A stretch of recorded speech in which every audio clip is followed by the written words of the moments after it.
সরকার ৩ দিনের শোক ঘোষণা করেছে। আমরা এসেছি আজকে এই পরিবারের কথাটি শুনতে। অত্যন্ত হৃদয়স্পর্শী বক্তব্য আমরা শুনেছি।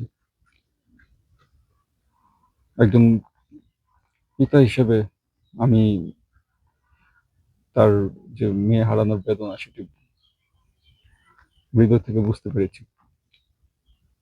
আমরা সরকারের পক্ষ থেকে যে ধরনের সাপোর্ট আসবে ভবিষ্যতে, এই যারা নিহত হয়েছেন এবং আহত হয়েছেন তাদের জন্য আমরা সর্বাত্মক চেষ্টা করব। আমরা সবাই যেন এই পরিবার এবং এই সন্তানটির জন্য সকল নিহতের জন্য আমরা মন থেকে দোয়া করি। আমরা তো থাকেই আগেই, তারপরে উনি বিয়ে শাদী করে উনি চাকরি করে। এই ধরনের মৃত্যু কি আসলে প্রত্যাশা করা যায় না? এটা কি মানাম না পরিবারের লোক, আমরা সবাই এই ফ্যামিলি তো মেয়ে নেই, ওটি একাই ছোট বাচ্চা। আমাকে 2-3 বাড়ির মধ্যে খুব ভদ্র, খুব শান্ত।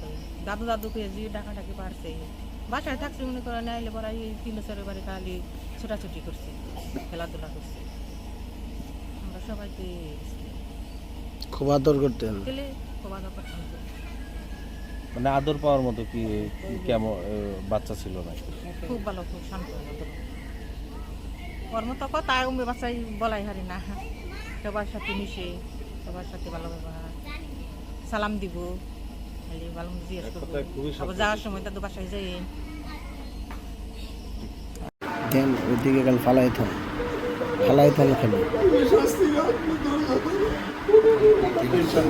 আমার জন্য আমার বাবা তো বুঝতে পারে না, আমার জন্য ওই দিন কথা বলতে হবে না। আমার ছোট মেয়ে কোনোদিন এত টেনশন করি না, এই কালকে শুক্রবারে যে টেনশন। আপনার মেয়ে তো বড় কি হওয়ার ইচ্ছা ছিল? আমি ওর কোনোই না, আমি বলছি আমার মেয়ে অনেক মেধাবী, আমি আমার ইচ্ছা আমার মেয়েটা ডাক্তার বানাবো। আমি নার্সারি পড়াই না, ক্লাস কেজিতে ডাইরেক্ট ভর্তি করে আমার মেয়ে এখন পজিশন করে ফেলাইছি। এই কয়দিন আগে রেজাল্ট দিছে,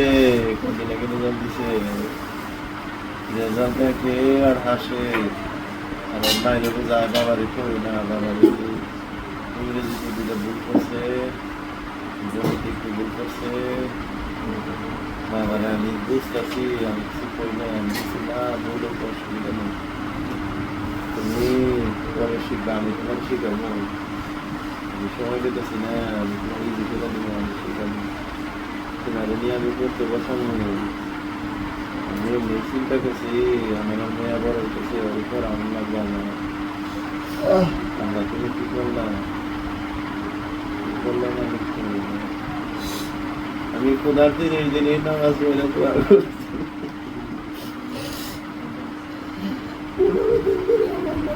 খালি জানি কি হয়, আমি ঘুম হয় না, আমি খালি টেনশন করি মেয়ের দিকে থাকি, মেয়ে ঘুমায়, আমি মেয়ের দিকে তাকিয়ে থাকি, আমার মায়া লাগে।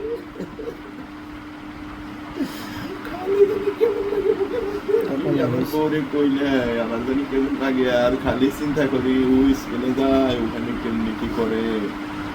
আমার খালি ওই একটা এই আফসা খালি ওইটা পাশে যে স্কুলে যাইতেছে, ওখানে কি ঠিক মতো নিরাপদ চলতেছে।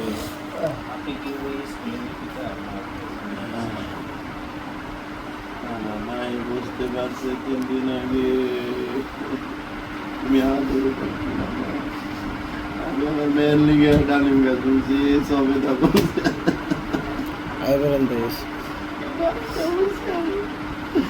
বাড়িতে জানি খাইতে পারে, আমি এই জন্য বলছি, আমি দেখে দিচ্ছি, আমি বলছি মা এই যে তোমার জন্য আমি গাছ বলছি, মা তুমি বাড়িতে এসে যত মন চাই খাবা, গাছ বড় হইতেছে তুমি খাবা মা।